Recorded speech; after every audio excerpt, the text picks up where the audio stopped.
Well, hi there, folks. Welcome to the program. This, of course, is Stinchfield, the podcast. Great to be along with you this morning. What hypocrites the Democrats are. You now have politicians from across the country supporting this guy. His name is Graham Platner. And let me show him to you. Get this logo off here. Graham Platner. He's a Senate candidate in Maine. Looking to beat Susan Collins, ultimately in the general election, running against the governor of Maine right now in a primary. He's up by 34 points in the polls. And you see that skull and crossbones?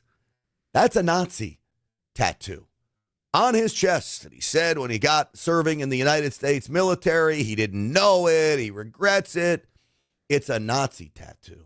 And apparently he has 1919 tattooed on his arm by a lot of reports I'm seeing online. 1919 is the year that Adolf Hitler started his political career by joining the German Workers' Party. So Graham Platner has a Nazi tattoo on his chest, and they call President Trump Hitler. They will accuse Republicans of being racist. And yet here's this guy that has not one, but two Nazi symbols tattooed on his body. Well, he ultimately tried to get the one on his chest covered up, but a little too late. So how radical is this guy? You know, we got James Tallarico running for Senate in Texas, a radical. This guy in Maine may even be worse. I don't know how you can get worse, but he's a full-on communist. He embraces the Communist Party. He has ties to Antifa and training the Antifa movement. I'll play you a clip from Steve Bannon's show, War Room, that literally spells out, with this guy Steve Robinson, who is a reporter in Maine, spells out the background of this guy. We'll get into it. But again, the hypocrisy of the Democrats to somehow call us Nazis and that they fully support. Elizabeth Warren comes out, endorses this guy. Chris Murphy from Connecticut endorses this guy. You got to be nuts, man. Absolutely nuts. So before we get into all of that, let me tell you about my friends over, Let me tell you about my friends over at the Wellness Company, twc.health/grant. Use the promo code GRANT.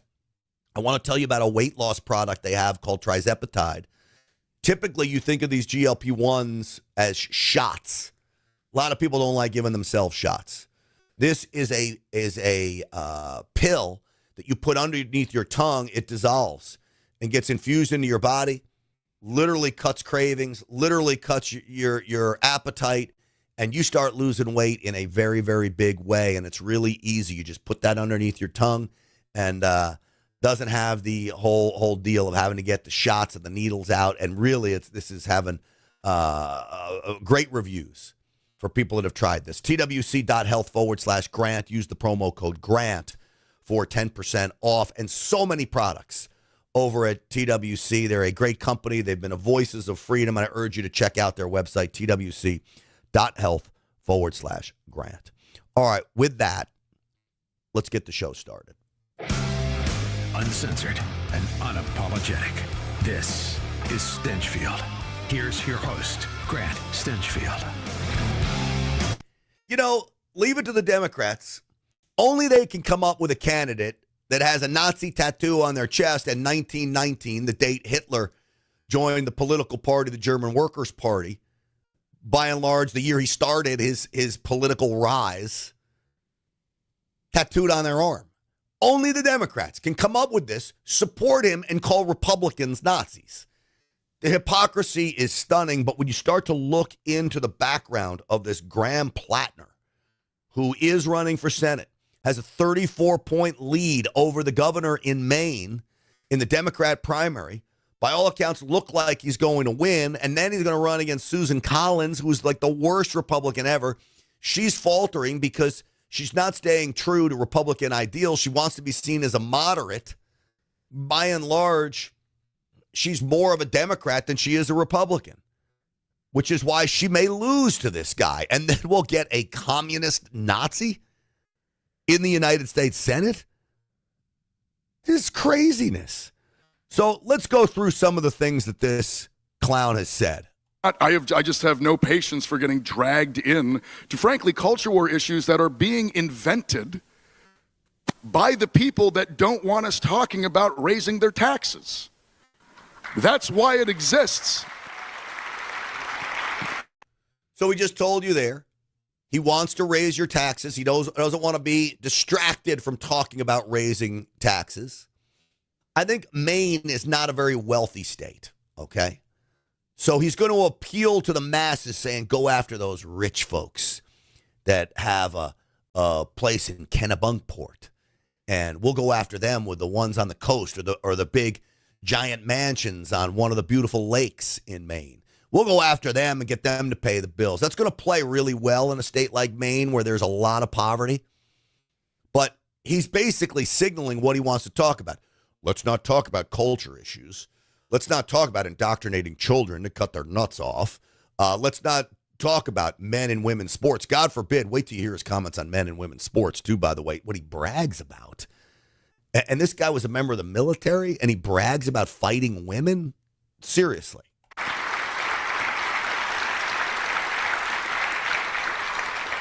And every single breath we take, just discussing culture war stuff that, quite frankly, has very little material reality for any of us.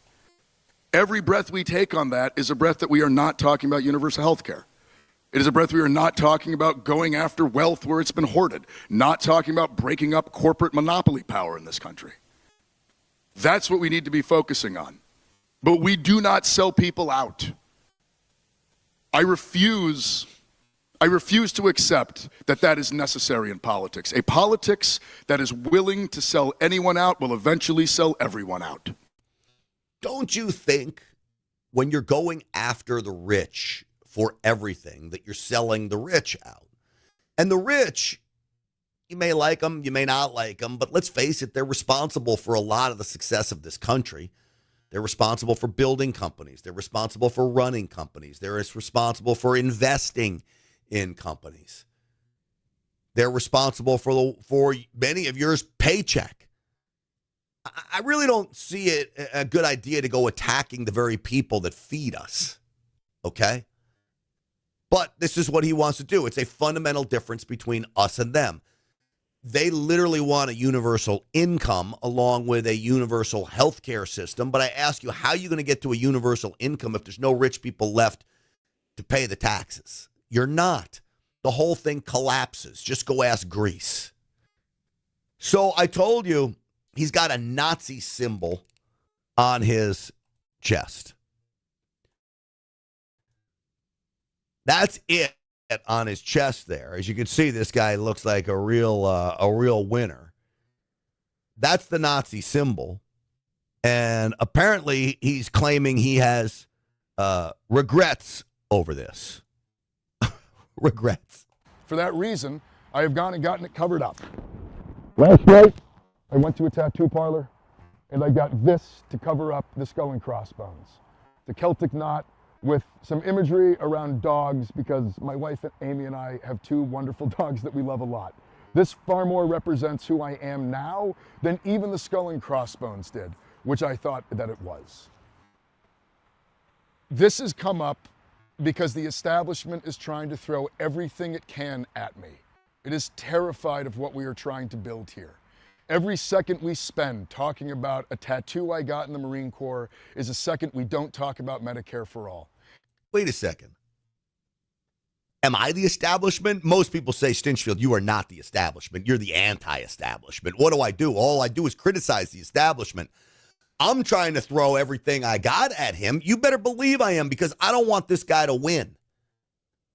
Now, even Susan Collins, one of the worst United States senators we have as a Republican, is better than this guy. Now, I know that's hard for people to swallow, but Susan Collins is better than this guy. What I would like to see happen is in the Republican primary, a real viable, strong candidate come out and run against Susan Collins. Try to unseat her and then win the race against this guy. But this guy would be a disaster. So, yes, I will call him out as being a disaster. Yes, I'm throwing things at him, but what I'm throwing at him, he brought on himself. This is all his own doing. You'll see I'm going to play his words. That's not throwing things at him. That's just playing his words. It's a second that we don't talk about raising taxes on the wealthy. It's a second we're not talking about the material struggles of Mainers as they try to scrape through a system that at its core is trying to rob them. And that's why tonight, I'm just going back right out on the road. We're holding a town hall in Ogunquit, where much like I've been doing for the past month, going around the state of Maine, making myself accessible to Mainers in their communities so I can listen to them. I can hear about what it is they need to change in our political system. And that is what I'm going to continue dedicating my time to. Thank you all very much, and I really appreciate your support through all of this. You don't have my support. You don't have my support at all. You're a Nazi. That's what they say to us. Is there a chance that this guy got a tattoo by mistake and then the 1919 tattoo on his shoulder? That's the reports anyway. I haven't seen the 1919. I'm just reporting on reports.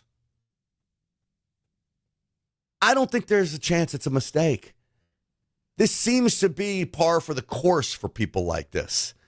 They do stupid things and ask for forgiveness, and then Democrats will give them forgiveness unless they're Republicans, and then forget about it. You don't get any forgiveness. Now, this was him being asked about it. Now, watch his goons come to the rescue. Graham, are you a history buff? How could you not have known that your tattoo was related to Nazis? No response, Graham? Why was keeping a Nazi a tattoo more important to you than being a Marine? Nothing at all? A little close there, Philip. A bit much. No response, Graham. Thank you for your time. Who's the guy getting in the picture? I mean, like, they don't even understand how to do it. And first off, you've got to respond to the guy. You look so bad when you don't respond and you ignore. And then when you say, hey, how is it more important you to have a Nazi tattoo than your time in the Marine? He goes like, this, time as a Marine. He goes like, respond to that. But he can't respond to it because I think he's going to be seen as lying. So I told you he's proud about fighting women, right? Well, apparently he was a wrestler. And his argument for men in women's sports is that when he did it, nobody was concerned about it. Wrestling women? Really?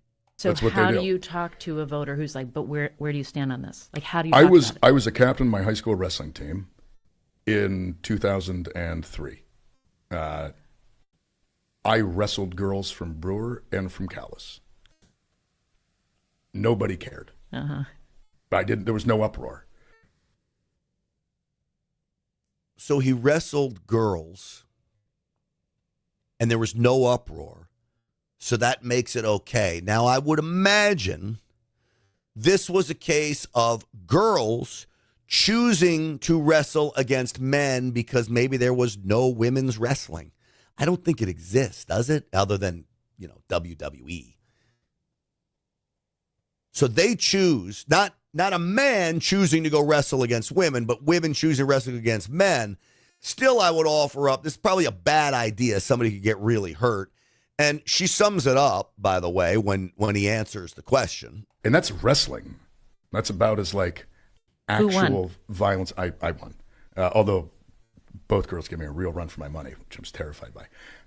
Because, as a high school boy, you're like, oh, God. Well, he just summed it up right there. He won, but the girls gave him a run for his money, which is terrifying, especially for a high school boy. But he summed it up, but he won. And he wasn't going to lose, and I don't even think it was close. I think this is him, padding the truth here so he doesn't look like an idiot. But he does look like an idiot because he's bragging about beating women and saying that's why it's okay. Women and men can compete in the same sport. We had girls wrestling in boys wrestling or vice versa 20 plus years ago. Nobody cared. It's been there was a girl on our high school football team. Nobody cared. There wasn't this like huge. It's because the girls are making the choice to do it. These people are so dumb. A girl making a choice to join a men's team, that's her own choice. A girl making a choice to run track on a girls' track team or play volleyball against other girls and then all of a sudden having to be forced to face a man is not their choice. Huge difference, ding dong. Uproar. It's, I'm sorry. I cannot take it seriously. Your response is you are being manipulated by billionaires by asking me about this instead of asking me about access to rural health care. Like the hospitals in rural Maine are literally closing, actually closing. It's like happening right now. It's not like a thing that happens in the future. It's happening right now. In Eastern Maine, we were down to 2 places that you can give birth. When I was born, there were 6. He's unbelievable. So, go figure, a commercial comes out where they attack him because apparently he has no respect for women at all. And so the party that is supposed to support women's rights and all these things, which is literally turn their backs on feminism, okay? He had some vile comments about women who were raped. Vile comments. This is the commercial that his opponent is running. It spells out the comments. It's a pretty decent commercial by the governor of Maine. She's a Democrat, too. And then I'll play his response. Did you know Graham Platner wrote that women worried about rape need to, quote, not get so up they wind up having sex with someone they don't mean to. It's disgusting. Platner wrote to avoid rape, women should, quote, act like an adult for sake. Graham Platner, seriously. We blame the victim? That's a horrible thing to say. Disqualifying. I have not seen this. He's a bully. This guy gives off a vibe. Just no way I could vote for you. No. Graham Platner, the closer you look, the worse it gets. I'm Janet Mills, and I approve. Janet Mills has some gall saying the closer you look, the worse it gets, right? I mean, I can't help it not to be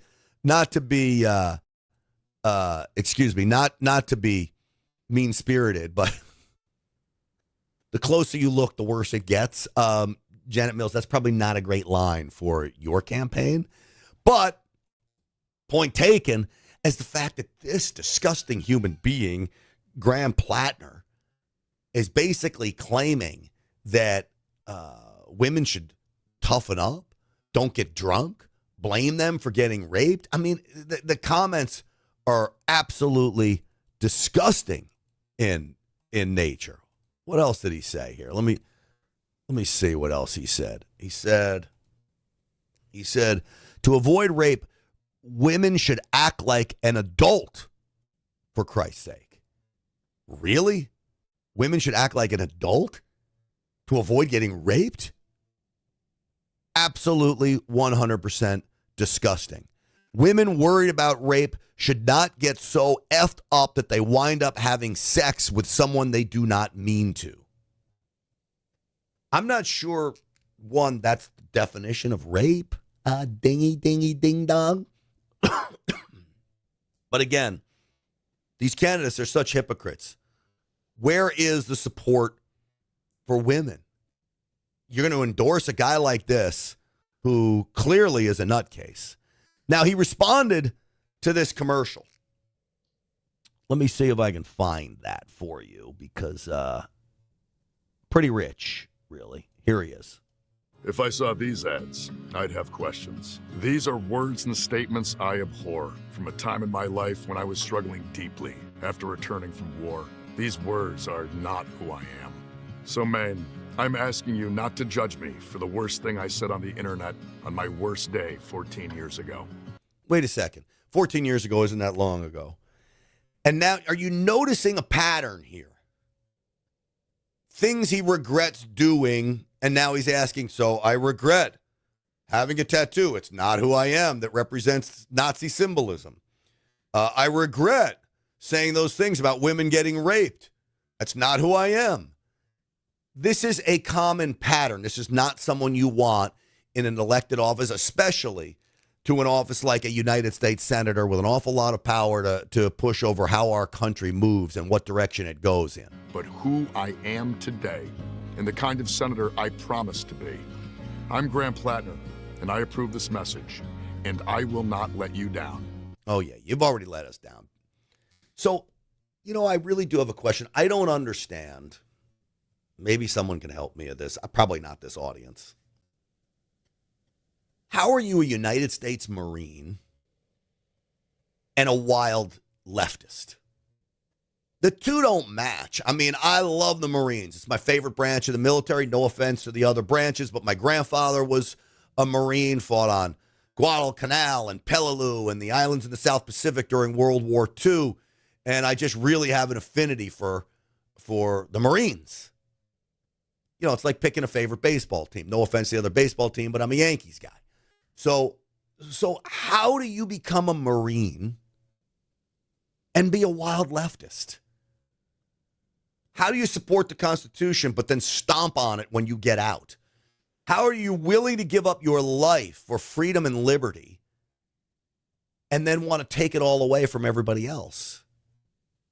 Again, I wonder, he would never admit it. Does he regret being a Marine? It would just be another regret in his life.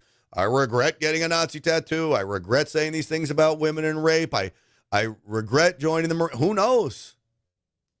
Who knows? So then there's the issue of communism. I'm going to play this in a second, and then I'm going to play a guest that Steve Bannon had on explaining who this clown really is. Okay? But first, before I do that, let me tell you about my friends over at VRAinsider.com, Vertical Research Advisors. If you're not signed up for their morning newsletter and you're invested in the stock market, I'm telling you, you're making a mistake. These guys give you some perspective about where the market is headed, but even more importantly, direct direction as to what you should be invested in. Never more than 15 positions.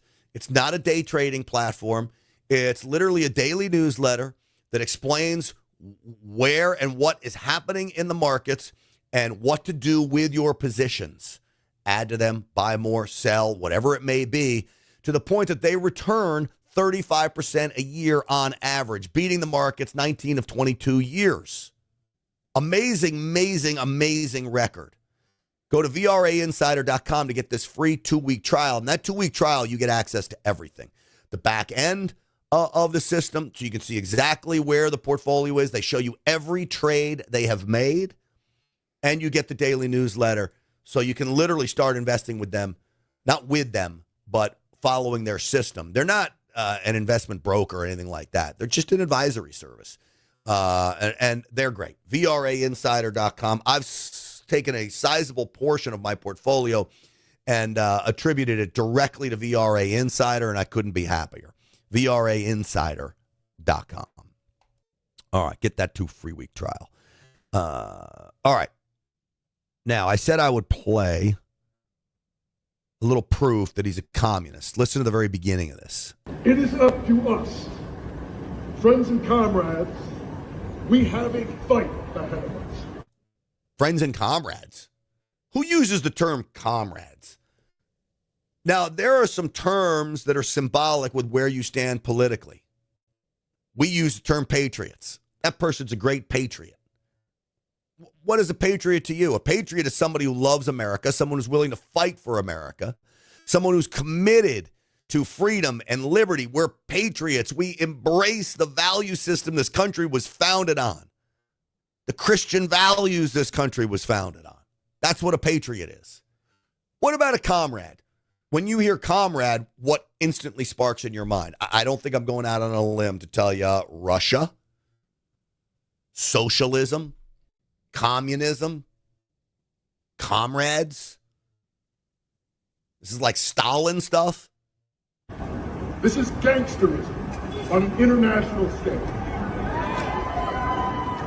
We must not be fooled by the childish lies being used to justify this illegal aggression.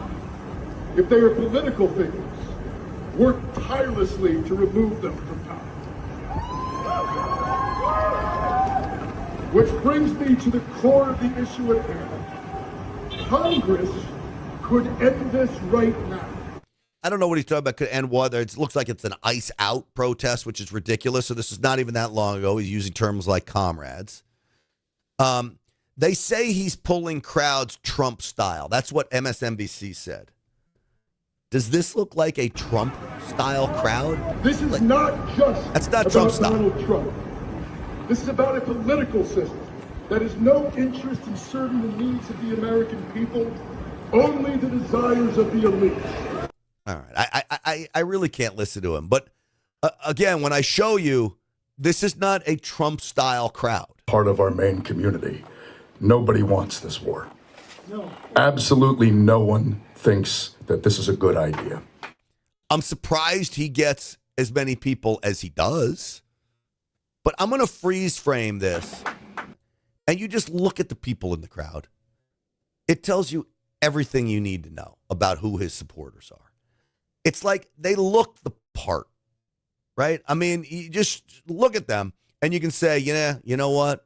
These are socialist Mainers embracing a communist. Not surprising. Well, Steve Bannon had on a guy by the name of Steve Robinson who runs a newsletter in Maine. He's done some research on Graham Platner, and what he found is not good. Steve Robinson, what is this breaking story coming out of Maine, sir?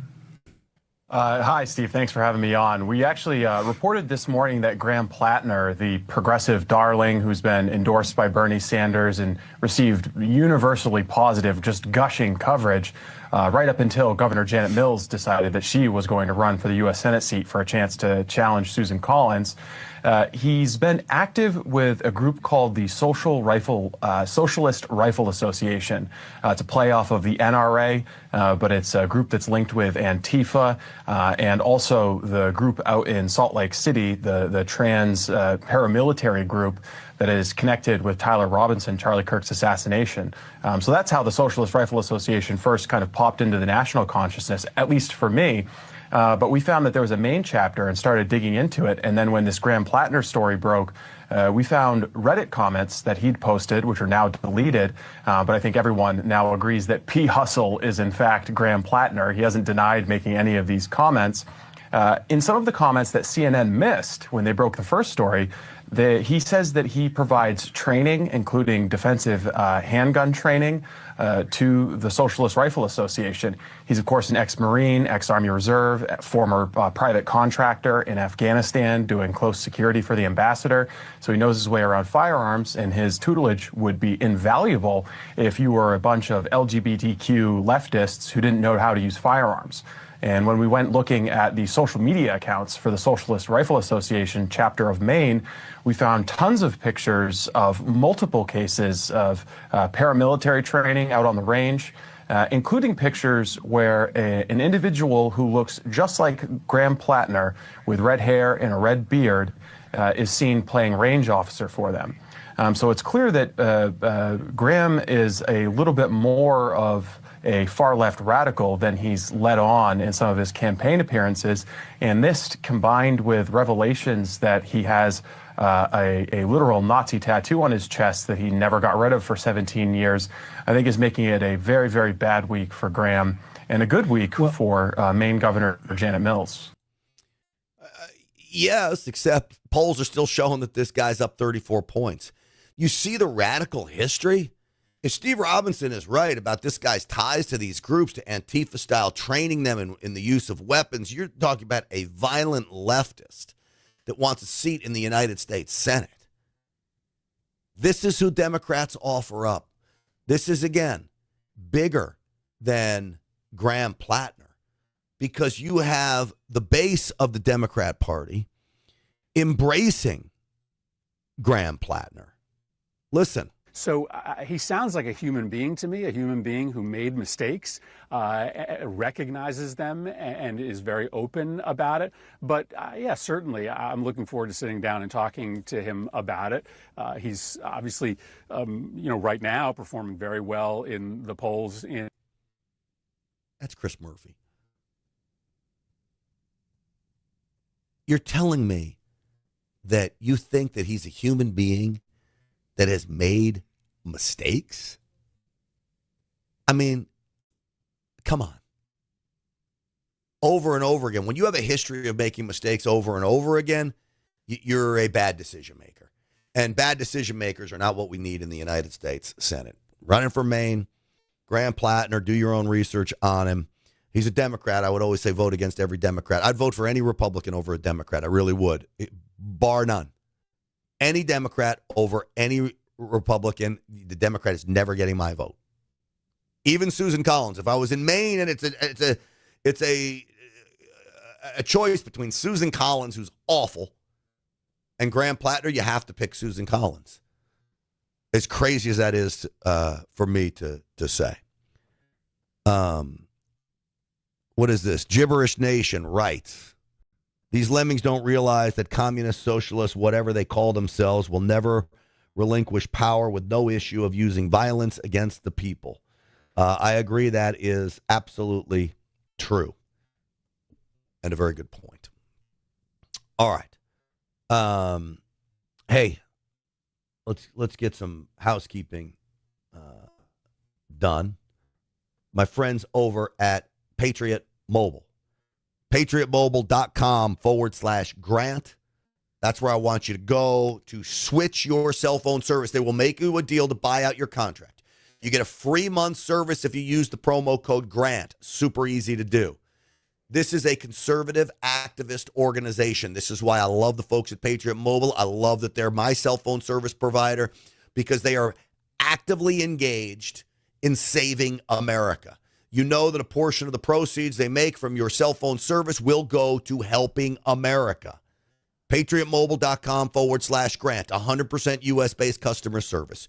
You choose what network you want to be on. They have access to the big three networks.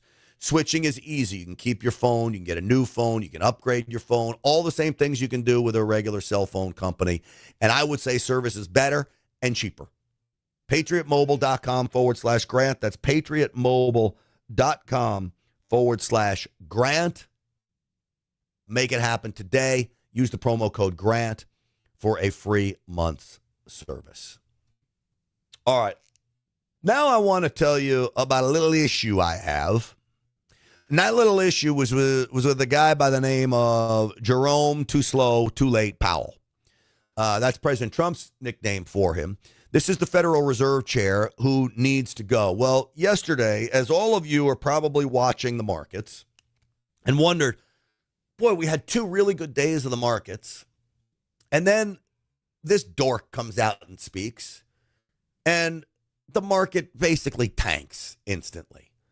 There were two reasons, two things he said that caused the market to tank. This is the first. Today, the FOMC decided to leave our policy rate unchanged. We see the current stance of monetary policy as appropriate to promote progress toward our maximum employment and 2% inflation goals. The implications of developments in the Middle East for the U.S. economy are uncertain. We will remain attentive to risks to both sides of our dual mandate. They're not attentive to anything. The translation of that is they're leaving interest rates the same at basically 3.5%. Now, I'll add this. Joe Biden, when we had oil at $100 a barrel with no real war, just because Joe Biden sucks, he had interest rates at 1.5%.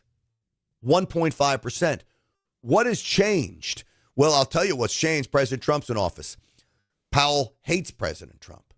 President Trump is investigating the Federal Reserve, specifically Jerome Powell, for the over expenditures of the Federal Reserve building in D.C., any wrongdoing.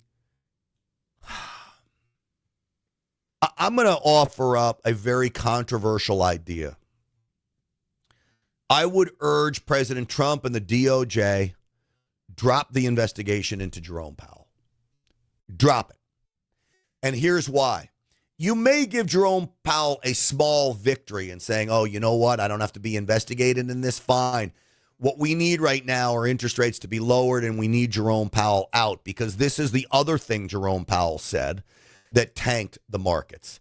He basically said he's not going anywhere. If my successor is not confirmed by the end of my term as chair, I would serve as chair pro tem until he is confirmed.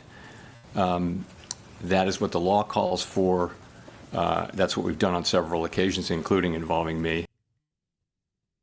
So if my... Oops, sorry. So he said if his successor is not confirmed, wink, wink to Democrats, hold up the confirmation process so you can't get President Trump's new pick in there, and I'll stay in for as long as you want. Now, that is sabotage.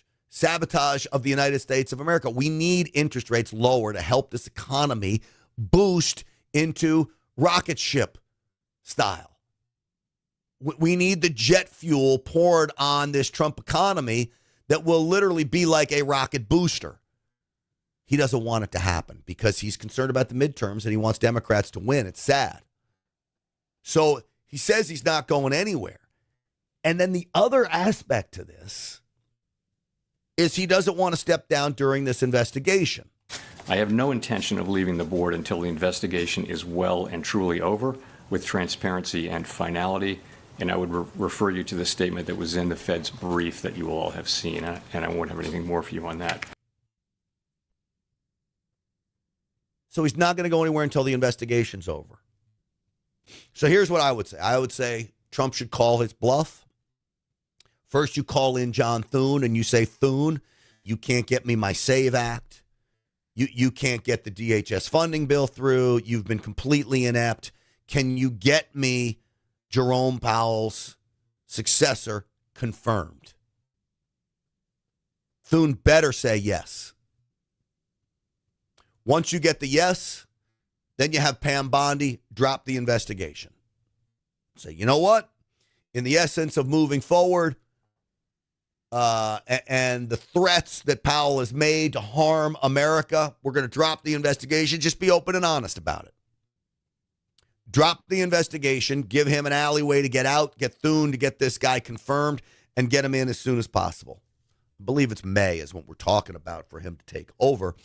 But again, Jerome Powell, by saying all these things, I'm going to stay in, which means no interest rates coming down. Markets tank. And the last thing we need right now is a market tanking. So this is where we are with Jerome Powell. Now, I don't know if any of you saw the situation with Markwayne Mullin and let me see, with Markwayne Mullin and Rand Paul. This was quite an exchange between those two. I thought I had it saved. I didn't, but I do now. Here we go. This is the exchange, and to me, it shows you what a whiny, pansy, witch with a B, Rand Paul is. Folks, some of you, members of Stinchfield's Army, may be big Rand Paul fans. If you are, don't email me. Don't explain to me why he's right about it. Don't. I don't have time. We can agree to disagree. You're still welcome here. I don't fault you for it. I don't hate you for it. People get so upset when people disagree on the same side of the aisle. I don't have time for Rand Paul because I think he's a complete isolationist, even to the point of detriment of U.S. security. I also don't like him because he's kind of a pansy, all right? And this is very pansy-esqueness. We'll now proceed to 7 minutes of questioning. The record should show, and I think will show, a lack of contrition, no apology, and no regrets for your support. You completely understand the violence that was perpetrated on me. You're unrepentant. The only thing you quibble about is whether I met you somehow when you were in the house. I don't think we ever met when you were in the house. And this idea that the only thing you're upset about is not that you were for violence. What you're upset about is that I called you a liar because you said it to my face. It's really more about this machismo that you have. When in Oklahoma, the media asked you about the refugee welfare programs, the programs you voted to continue funding, it was this whole idea that you were going to transfer it because you were uncomfortable, your anger, low impulse control, causes you to then go after and decide that you're going to go after me as well. And so you say you completely understood that I was assaulted from behind, had 6 ribs broken and part of my lung removed, and that was just fine. That's something that you, I guess, approve of as far as resolution of political problems.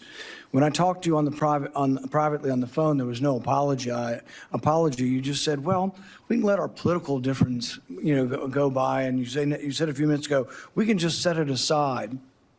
Well, political differences we can, but when you say that you agree with a felon, a Trump-hating felon who attacked me, somehow you think I'm just going to set that aside? Oh, it's no big deal.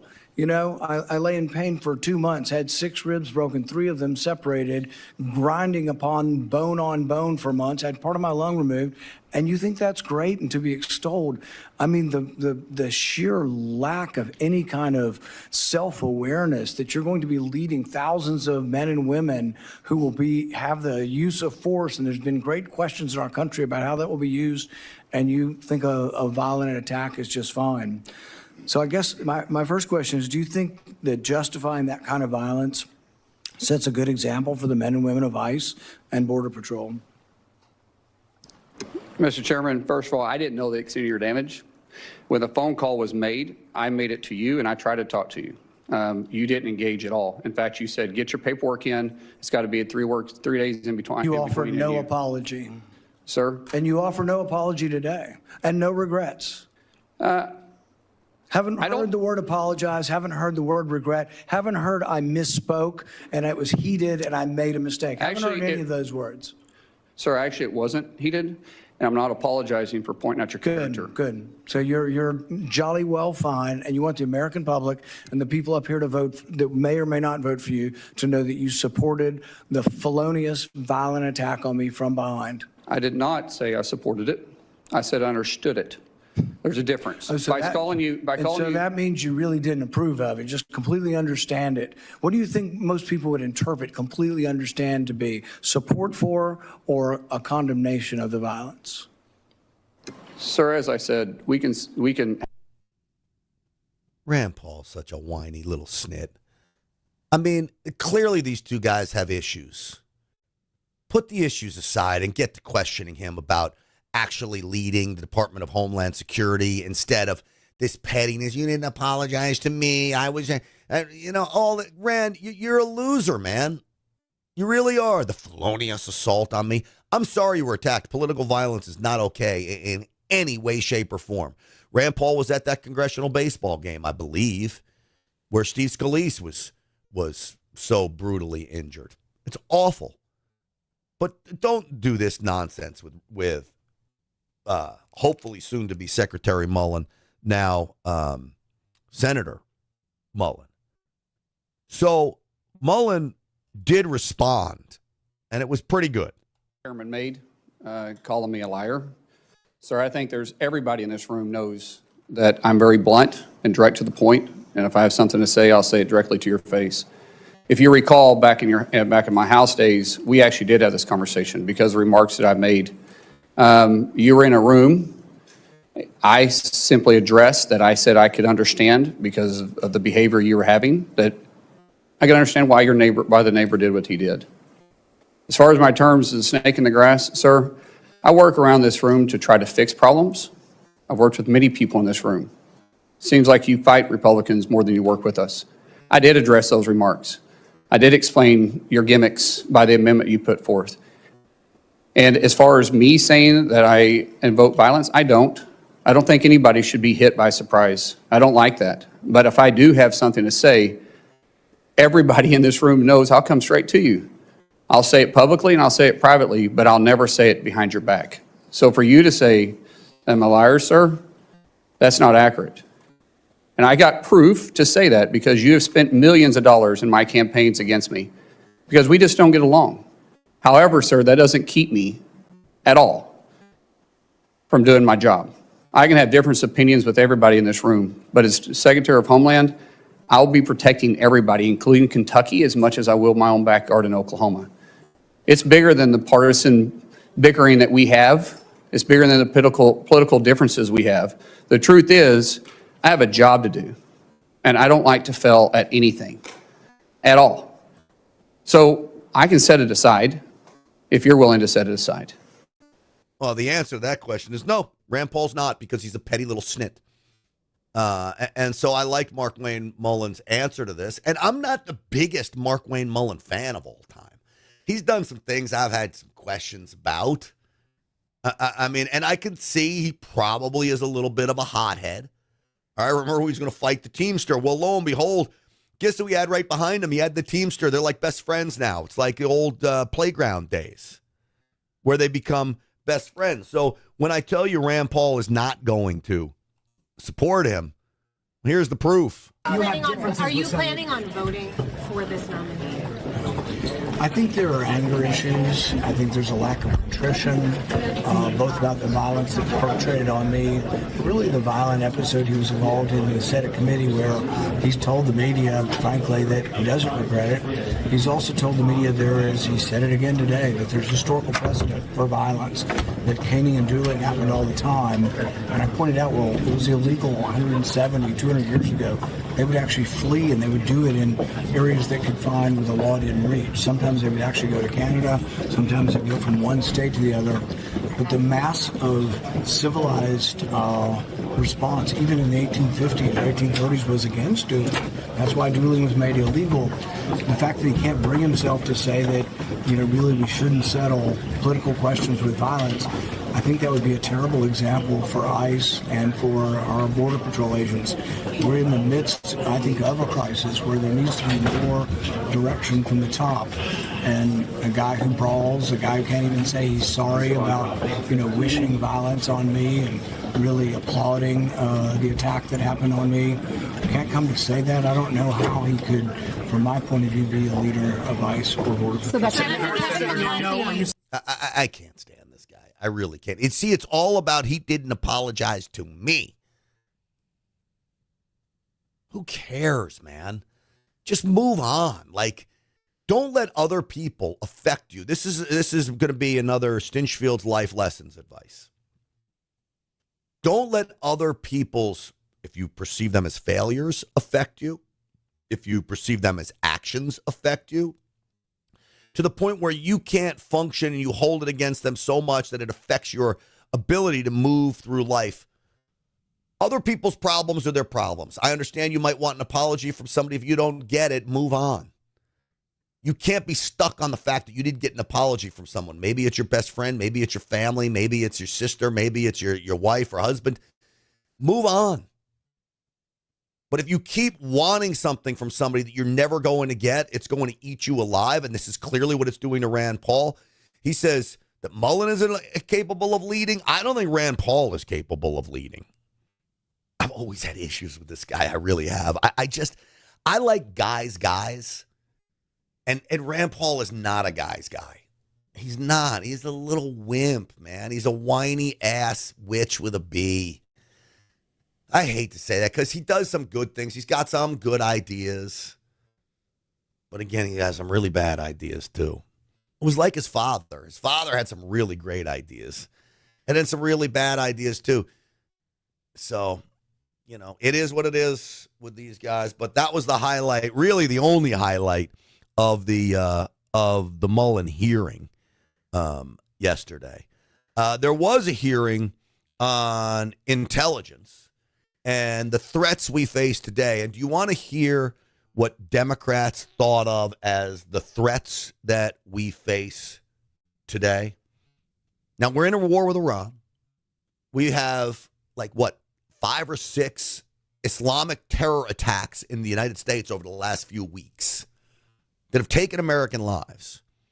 And Angus King can only come up with this? There was very little, if anything, in the report, in the assessment about climate change, and that's been in past reports. There is a lot of discussion about migration. The estimates are that climate migrants, because of the changes in the climate and the atmosphere, and particularly in the center equatorial area of the Earth, will range from 200 million to 1 billion people by 2050. Do you believe that is a national security threat that should be addressed? All right, so he's talking to Tulsi Gabbard here, Director of National Intelligence. Do you honestly think that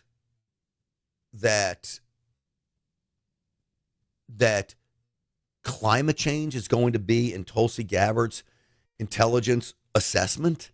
Climate change is not going to be in there. And do you honestly think, Angus King, that migrants from equatorial countries are migrating because it got too hot or too cold by a quarter of a degree? Too hot or too cold. There's not even evidence that it's getting warmer. That's why they call it climate change now. A half a degree? You're going to send people running from their countries? Come on, man. I live in Texas.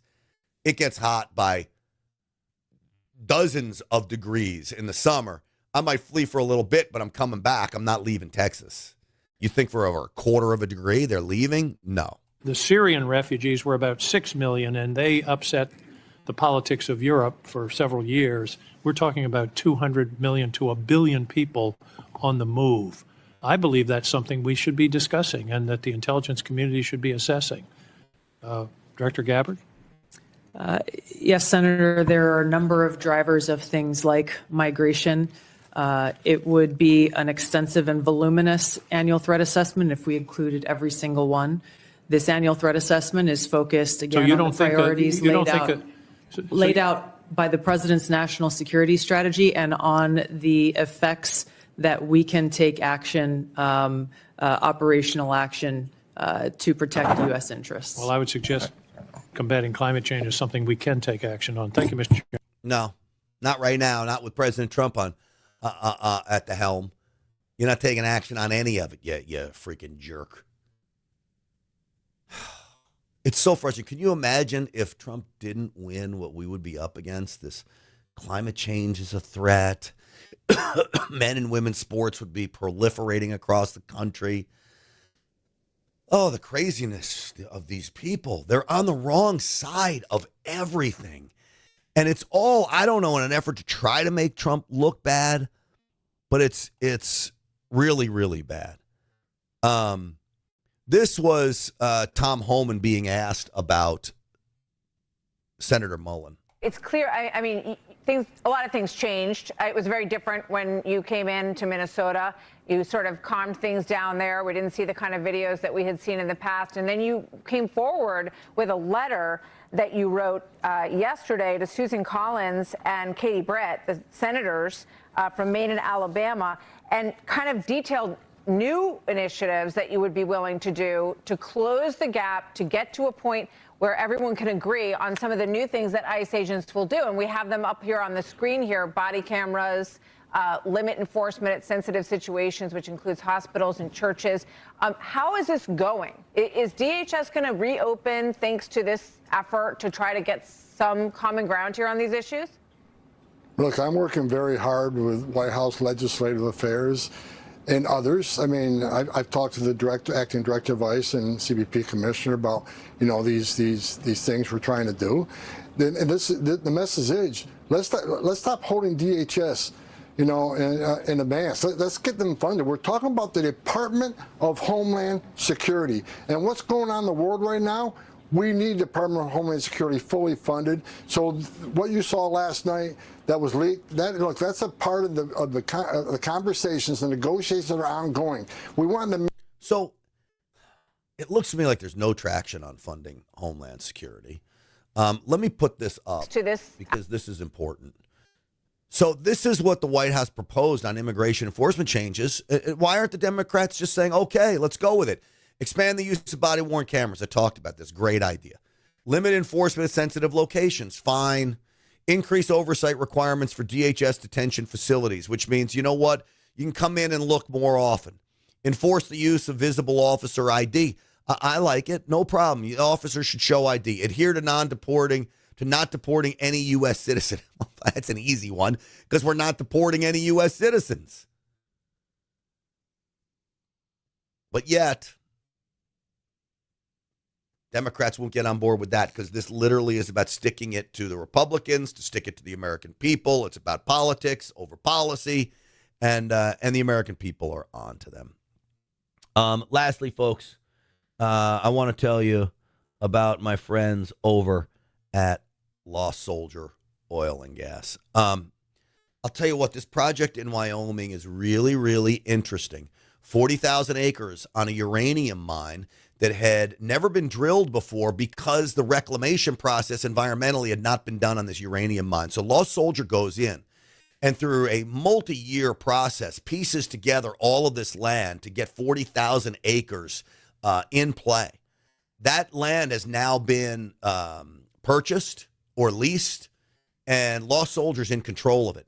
Geologists believe it could be the largest natural gas find in decades upon decades. Now, this is normally reserved for private family offices, Wall Street investors, big-time people. LostSoldier.com is where I'd want you to go to do a little research, get in touch with the guys, tell them Grant Stinchfield sent you, by the way. Tell them you saw about it here, you saw and learned about it here. And go through this project. If you're an accredited investor, all right, now you have to know what an accredited investor is. If you are one, think about this and go check out some of their projections and what they think they can do here. It's a great project, in my opinion, and they're very close to a massive pipeline that they can just put the product right into, natural gas in this case, and get it to California and make big bucks on it that way. LostSoldier.com. That's LostSoldier.com. I know the CEO. I've gotten to know him over the last couple months, and I have great respect for them. And people I respect have great respect for him and his history. So LostSoldier.com. That's LostSoldier.com. Check them out. All right. Lastly, before I let you go, I'm just going to play a little clip of how awful, awful, awful liberals can be. Do I have it? I hope I have it. Let me see. Did I delete it? Maybe I did. Maybe I deleted it and now you can't see it. That's not good. All right, I'm going to try to find it for Monday as I'm looking here through my clips. I have too many clips. That's the problem. I can show you this one. You want to see a fun one? How about this action?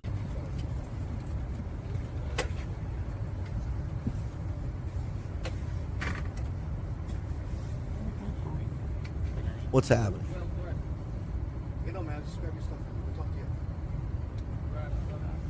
I can't even hear it. What's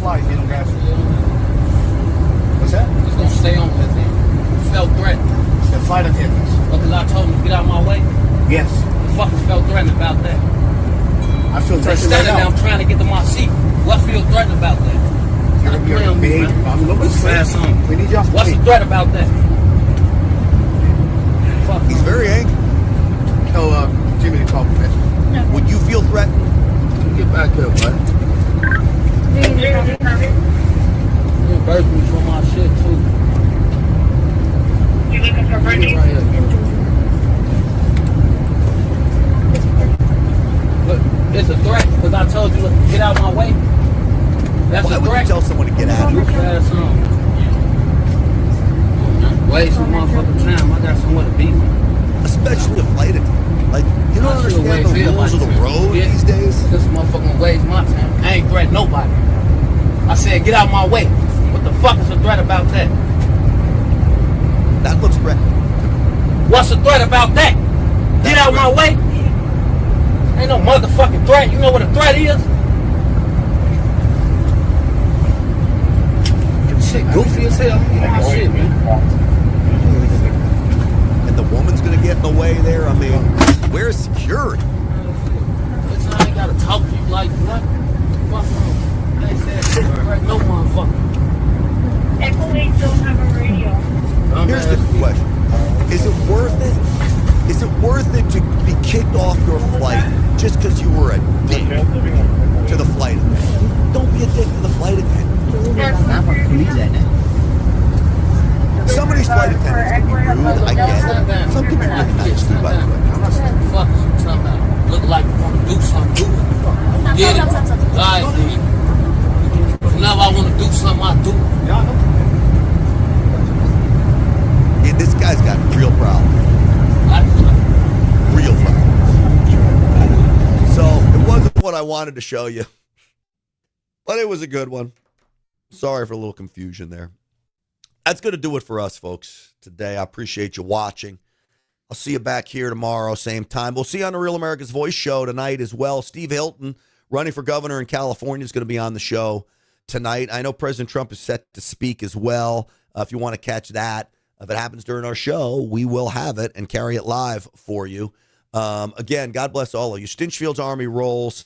Thanks for watching, everybody. We will see you back here tomorrow. Don't forget, podcast, Rumble, YouTube, Facebook, and we have all the audio podcasts, Apple Podcasts, Spotify, all of those things. You can catch the podcast there as well. All right. Thank you for watching, everybody. Again, Stinchfield's Army rolls. We will see you tomorrow.